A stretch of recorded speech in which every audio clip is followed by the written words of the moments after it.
Wrestling with Weed, the podcast. Remember to like, subscribe, hit that notification bell for all the latest videos, vlogs, and smoke alongs. We appreciate your support. Spark it up and let's talk some wrestling. I will give you a show like you have never, ever seen before. Why? Because I can. We are Wrestling with Weed, the podcast. Ooh, got a death match, baby. Wrestling is weed, goddammit. I am both, but I am the stuff, and the girls can't get enough. Check Wrestling with Weed. I love it. Wrestling with Weed is the stuff. Be like RVD 420 because all you need is wrestling with weed.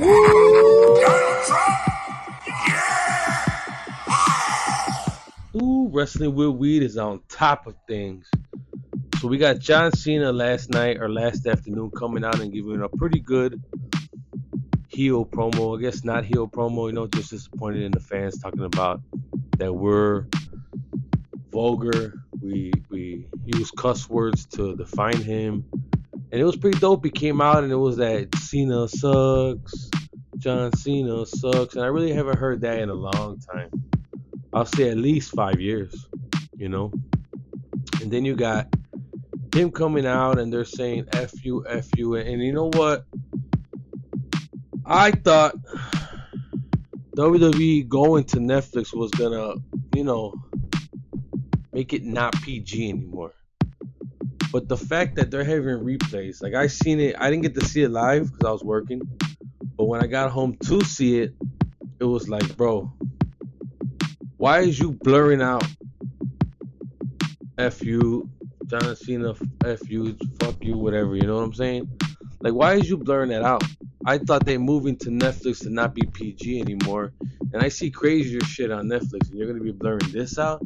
See, now, I don't know if it's Netflix blurring it out or if WWE is doing it. I don't know how that's working. But either way, stop it with that because it makes it unwatchable. I don't want to watch John Cena come out and every other second they're blurring something out. You know what I'm saying? Or beeping it, beeping it out, beeping it. And then you kind of like, if John Cena starts to talk, you're going to kind of not hear what he's saying because you're beeping everything out. They didn't even catch most of them. So what was the point of even doing it? It doesn't make no sense. Sorry for that little rant, but if you guys know, and you guys been watching wrestling for a while, the last thing you want to hear during a promo, you're trying to listen to what they're saying, and they're bleeping out the FU or whatever else they're saying. You know what I'm saying? Like, just not cut it. Just don't like it. But that's why they moved to Netflix. But anyways, John Cena comes out, head down. He kind of put like the towel behind him and was like shaking it while he was walking, and it was all right. It was a pretty good, maybe one of the best heel promos of this year.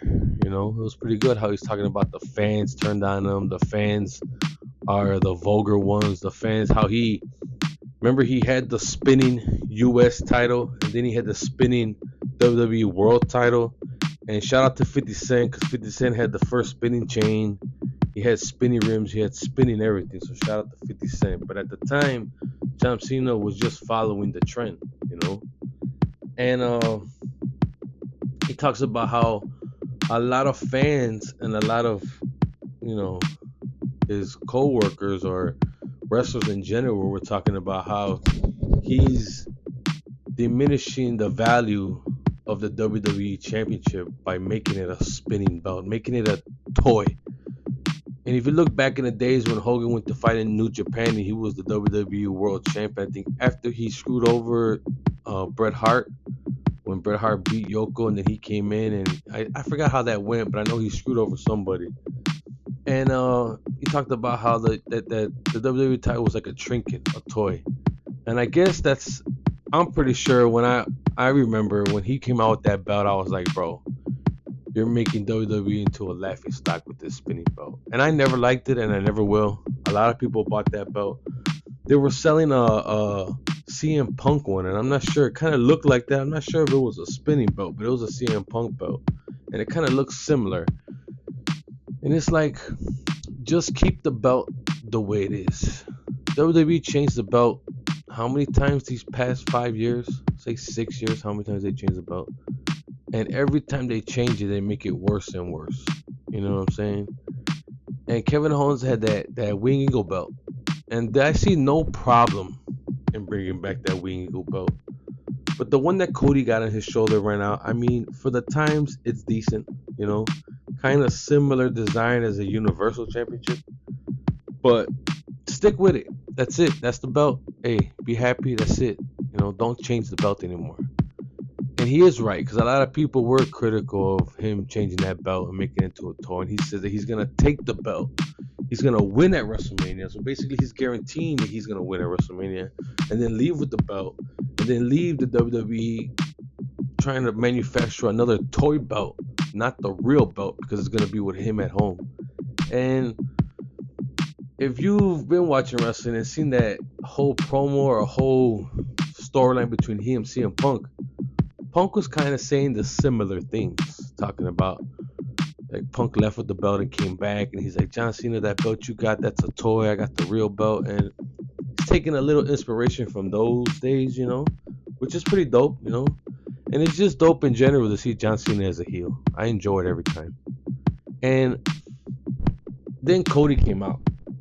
And Cody tells him, hey, you know, you're talking about taking the belt home. You're talking about taking the belt home. You're talking about taking the belt from these fans. But first, you got to take the belt from me. And that was a great line. To me, that was a great fucking line, you know? So it's like, damn. So it's like, Cody comes out. Cody rips his shirt, rips the buttons on his shirt, ready to fight. John Cena gets into his fighting stance, and then a typical heel, the wrestler, you know what I mean? He just turns around and he says, nope. Basically, he said, nope, I'm not fighting you now. I'm fighting you on my time. Not when you want to fight, but when I want to fight. He basically said that just by movement, actions, you know? Actions speak louder to words, especially in wrestling. And you could be talking on a mic forever, whatever, but your actions may speak louder than words. Most definitely will to me. So Cena gets out the ring. This guy's calling him all types of names. Cody. Cena pretends like he's going to come back, starts walking back to the ring. It reminds me of some old Razor Ramon shit. Coming back to the ring, then stopped, looked at him, turned around, and just walked off. And that was the end of that segment, or that little. But I appreciate it. You know, they're just building up the tense. They're just building it up because it's super tense with them in the ring, and everybody's just waiting for them to brawl. You know what I'm saying? And I was wrong, because in the last podcast I was talking about how they missed the opportunity of having them physical confrontation, and had Cena come out the ring, or had Cena stand his ground and then to break it up, you know, and I was wrong. I commit when you're wrong. I guess they're building up the anticipation for them to throw hands, you know, catch the fade.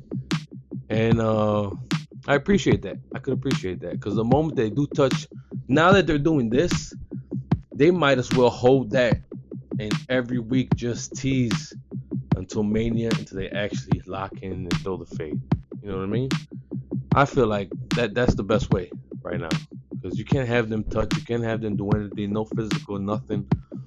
Maybe have one like the last Raw before Mania, have them wanting to fight, and you get those not jobber, but the enhancement talents. You don't want to call nobody a jobber, but the enhancement talents of WWE they get from the indies around wherever they're at that time.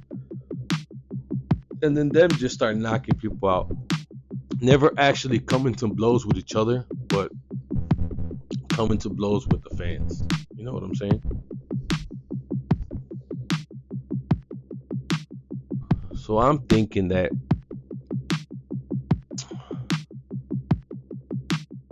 everybody's talking about, you know, Charlotte Flair murdering Tiffy Time on that promo last Friday night. And I'm not going to say that she murdered her, But Tiffany, maybe this is not the time. You know what I'm saying? She's the world champion because of her. I feel like she has great in-ring ability, great, mic skills, but her shit caught on. Tiffy time, it caught on and it went viral and it was everywhere. So they're like, hey, let's push her right now. Why not? She's a younger talent. Regardless if she's ready or not, she's next in line. Let her do it. She got the world title or the WWE Championship, not the Women's World Title, the WWE Championship, World Championship. And Charlotte Flair's a legend. She hit her with that line that, yo, let's see if you even have a job or employed by the time you're my age. Because Charlotte Flair's got to be, 38, 39, almost 40, and can still perform better, can perform in the ring, on the mic, with the fans. Pretty much everything you want from a wrestler, female or male, Charlotte Flair has it. And shout out to Charlotte Flair because she wasn't really going to be into wrestling. But when her brother Reed died, she decided to devote her life for her brother. And you got to respect that. You know what I'm saying? Regardless if you don't like her or if you do like her, if you're wooing or booing, like she said, pick one. You're still showing emotion toward her. And that's money in professional wrestling. Tiffy's awesome. Tiffy's beautiful. Tiffy got great moves. Tiffy's everything. You know what I mean? But she's just not quite there. There's levels to this wrestling shit. You know what I'm saying? Promo wise, in-ring wise. There's levels to everything in life. Some people do it a little bit better. Some people do it a little bit less or whatever, But it's still going to be a great match. They're both doing moonsaults. You know that. Moonsaults are coming. But just this time, instead of her fucking opponents moving, Charlotte Flair's going to catch her. And I'm pretty sure Tiffany's going to catch her too because she knows how it feels to come down when nobody catches them. I seen a clip the other day of her in NXT, and I think they had a ladder match. And she did a spot where she did like she does a dope-ass swanton. I'll give her that. She did a swanton, and not one single girl that was out there on the floor to catch her caught her. And she straight hit the mat. Boom! That little ass 2-3 inch mat over the concrete floor. That was crazy, She got to slow down on her risk taking. Because I heard a shout out to Stevie Richards on his podcast. He was talking about how position wise, Nia Jax and whoever else was taking her moonsaults to the top rope, even a swanton. I think she did a swanton and they missed her and she hit the table. But it was like she got to slow down on those moves or aim toward them. You know what I'm saying? Because one of these days she's going to get hurt. Hopefully she does not get hurt because we wish nobody to get hurt in professional wrestling because they're there putting their bodies on the line for our entertainment. But at the same time, you don't want her to be doing all this stuff. And she's going to learn when she gets hurt. You know what I mean? Like most wrestlers do. It's eventually going to happen. Hopefully it doesn't. But, keep doing them spots when nobody's catching you. It's going to happen, So, yeah, Charlotte Flair, to me, she's clearly going over at Mania because it's just not Tiffy time right now. And Charlotte Flair get that belt again and then have a little run with it. And maybe Tiffany gets the belt back. You know what I'm saying? And this is what I'm talking about. Back in the days, there wasn't no, oh, this guy's champion for fucking 2 years. That shows how great he is. Back in the days, anybody. Stone Cold, The Rock. All right, you're WWF champion, WWE champion, right? The perfect example. If you guys, I've told you before on other podcasts that we had, watched that Toni Storm and Mariah May feud. That is the original old school feeling feud. You got Toni Storm losing to Mariah May, putting Mariah May over big time, making her a star. We didn't know who Mariah May was before she started coming out without Toni Storm. And be real, I didn't know who she was. I was confusing her with Tiffany at one point. I go, these girls look exactly the same, and that whole feud with Toni Storm and Mariah May showed how versatile Mariah May was and how versatile Toni Storm we already knew was, you know, made Mariah May into a star. You figure she won the belt. She beat Toni Storm. Toni Storm went on to play the old Toni Storm gimmick as if Timeless was just doing an act, and then turned back into Timeless Toni Storm and took the belt back. That shit was awesome. Great storytelling. I love it. I loved every second of it. And now Toni Storm's starting off some stuff with Megan Bayne. Shout out to $5 Donnie because he sang to her. He sang to Megan Bayne, some love song. I forgot what it was. In the alley behind Logan Square Auditorium. She was waiting for her Uber, I guess, and we seen her. We're like, "You're dope, whatever." And then my boy $5 Donnie started singing to her and shit, you know. So Megan Bayne's dope. Even when we seen her in GCW maybe a year ago, maybe 2 years ago, I go, bro, she's a star. You could tell right away. Her entrance, you know, she spent money on her ring gear. She came in as this like Adonis or like this goddess, you know, and it's translating very well to AEW. Just that little bullshit botch that Thunder, I don't know if it was Thunder Rosa's fault, if it was Bane's fault, or if it was the other one's fault. You know what I'm saying? Like, I don't know whose fault it was. But now she's starting a program with Toni Storm. And you know Toni Storm just makes stars. She made Mariah May. Mariah May's gonna end up in WWE, I'll tell you that. Mariah May, she's gone for a little while right now. She hasn't had a match, so let her go away for a little while and let her come back. Have these random matches, dominate, and then boom, throw her into another feud with somebody else. Don't just let her go away for 6 months, and then when she comes back, people are gonna forget. She's hot right now. 1 month, 3 weeks, come back, boom, built off that whole Toni Storm, Mariah May feud. It was a great feud.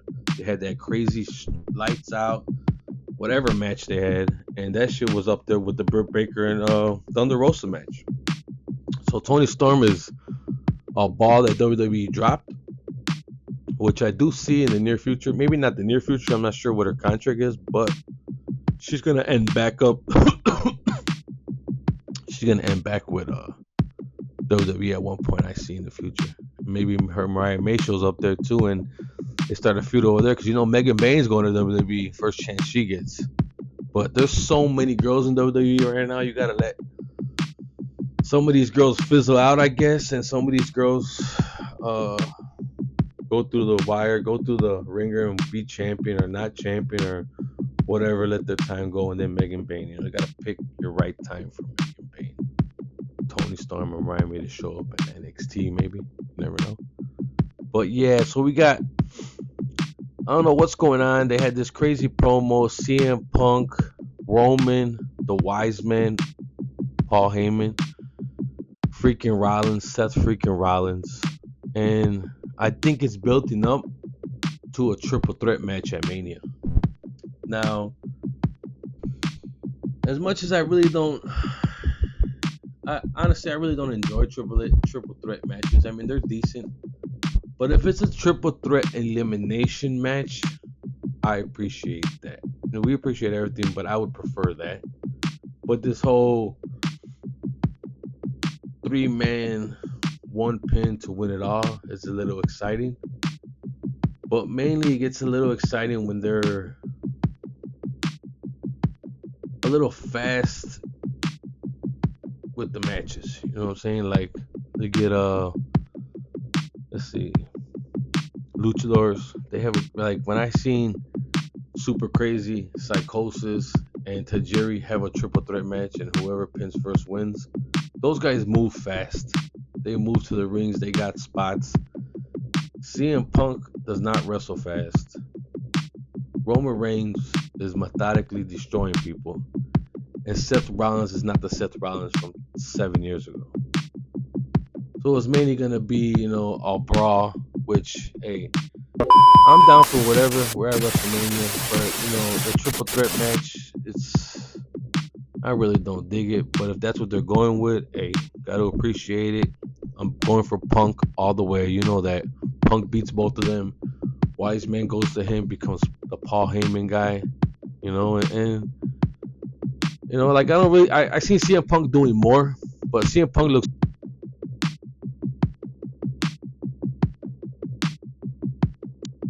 CM Punk. It ended up being CM Punk, Seth freaking Rollins, and Roman Reigns for the triple threat match. I'm down for it. You know what I'm saying? So, what else do we have? Oh yeah, that whole main event Jey Uso flopping over the rope like flop dollar. You know, was that a mistake or was he just tired? They said he had like a 7-minute intro and like a 1-minute match and botched it. So last night or last afternoon he was going against Gunther, and it kind of looked like he purposely slipped. You know what I'm saying? He purposely slipped. But you never know. Using it for the storyline now, and I seen Jimmy Uso slap the shit out of Gunther. So let's see what happens. Maybe Jimmy helps Jay win the belt, or he helps Gunther beat Jay. But I think Jay's going over at WrestleMania. He's got to go over. Shout out to my boy John Wade Murdoch. I'm gonna put up the link to his Instagram. He's selling these boxes with let me take a look real quick.